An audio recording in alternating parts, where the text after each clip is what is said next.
Obukama bwa Tooro olwaliro Akyaddeko ku kitebe kya Saltmedia nga bakulembeddwamu omuhikirwa wa Tooro Owekitinisa Kiyinji Amooti era nga baaniriziddwa bulungi ku kitebe.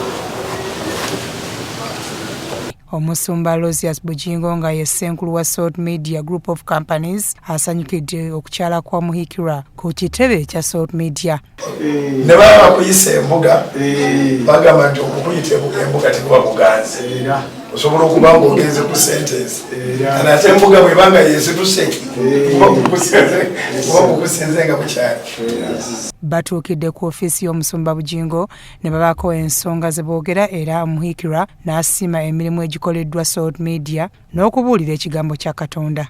Obuulira enjiri wonna wonna kubanga eddoboozi lyalitambuza era wano kati we tuli bino nga bigenze ku mpewo ojja kulira nga owe Canada akuga nti wabadde ku Salt owe mu America nga nti wabadde ku Salt eddoboozi alituusiza gye tutatuukanga naye nga investment yaffe ya njiri era ekinjagaza ennyo traditional leadership ekijinjagaza kubanga Katonda ye kabaka w'abakabaka so bw'oba tossaamu kitiibwa bakabaka then tusobolaga nti ossaamu Katonda ekitiibwa eyalonda bakabaka. Politics yakajja it's an inventory, it's a recent inventory naye okuva edda bakabaka be baliwo era Bayibuli egamba nti ye kabaka w'abakabaka era bw'oyima King of Kings kivaayo bulungi naye bw'oga nti King of Presidents tekivaayo nnyo bapulezidenti bebeteekawo mu biseera modern times so njagala nnyo obwakabaka bw'obubeera era siri judgment mu ngeri yonna kubanga sinze balonda bava eri Mukama kakati bye baagala okukola byonna era bajja kubyanukula naye kati ate obukama bwa Tooro butusanyusa nnyo nti buli mu Katonda banyinyonyolako awo nga bwe nambe bwe najja nabuuzabuuza nyo nga nti bino ebyaffe biri kiriini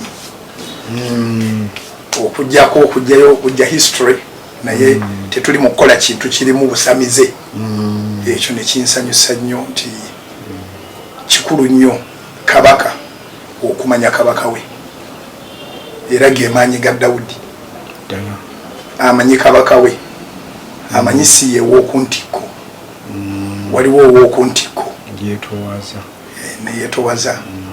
Omuhikirwa akubiriza bannayuganda okukuuma emirembe n'okwagala ensi yaabwe kubanga Katonda kyatwagaza.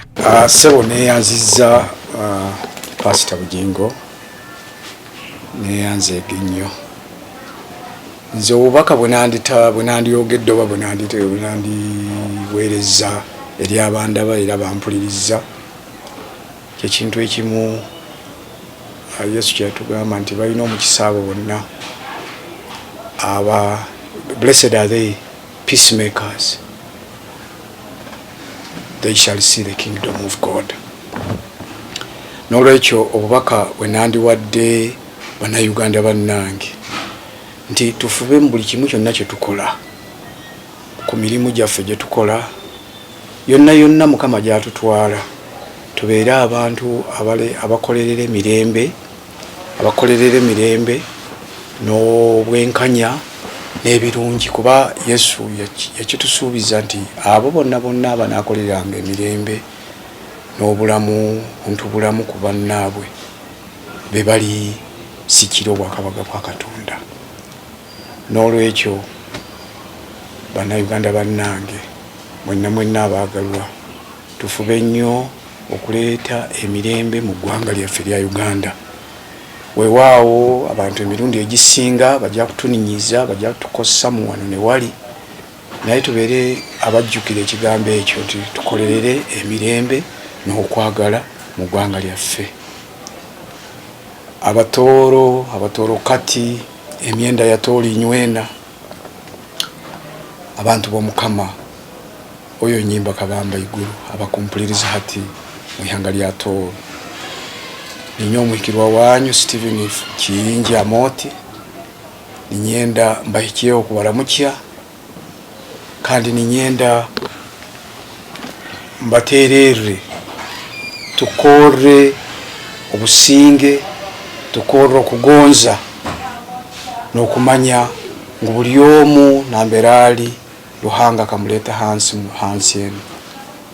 Tube bantu abobusinge, tube bantu abajwire okugonza kwa Ruhanga, tugonzangane.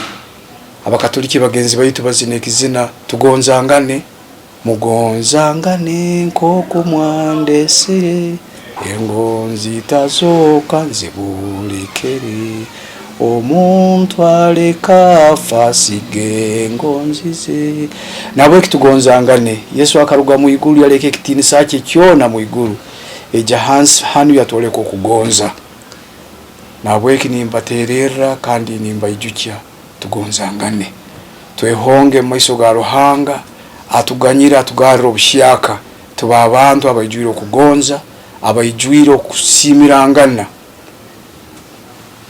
nuko Ruhanga nawe aratuhurra ahikirize ebi byona ebitumusaba. Tubantusaba okusaba kwa Mukama isito ngu tuganyire ebyo kusisa byaitu ng'okwitwe tuganyira abatusisira.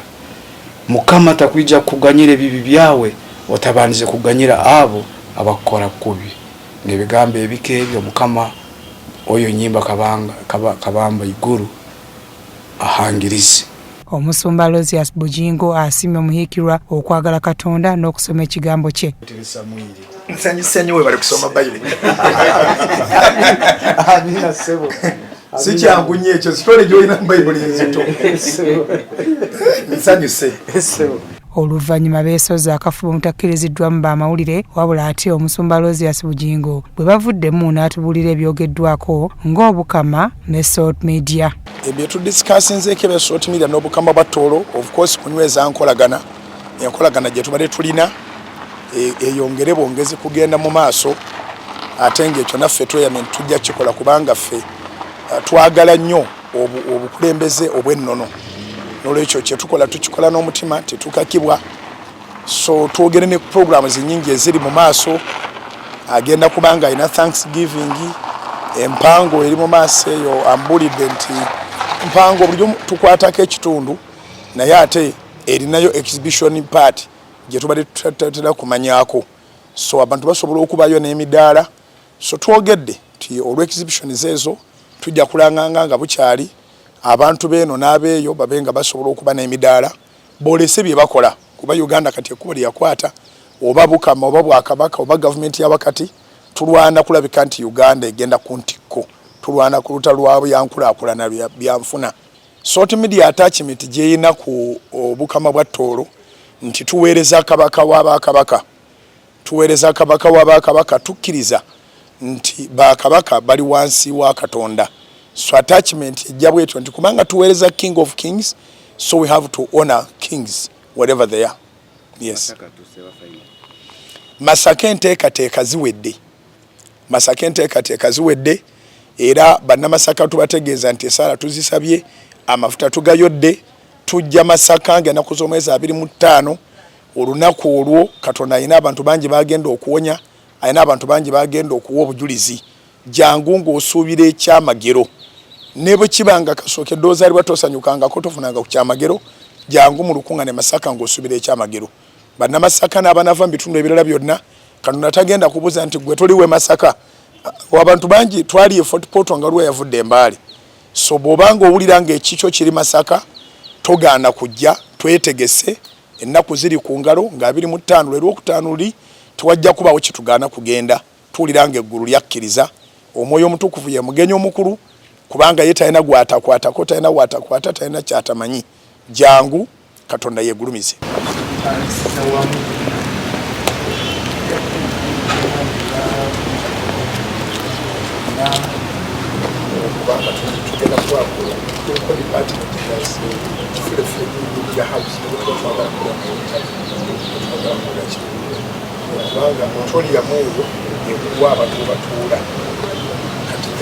Nekulekera rumuzenda nyingi za conference zache so ne twakibindira kuteeka ku katikati ya ngeyo ya fidinga so time tusenga kwa wali twakamuwa tugenderedde atuwa emirembe olwokubanga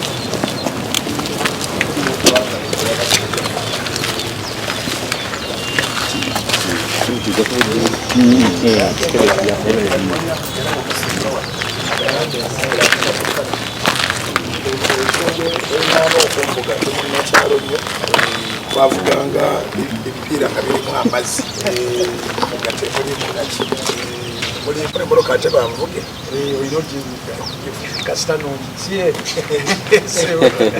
kasita yiyo lexas ojulira bulungi ogwa ddala ogwempereza enayakomezi akuwa amaanyi okukyedamula buli kintu kitambule bulungi akuwa abakuwagira abatakuwagira yaba alwanagana nabo mu linnya erya Yesu.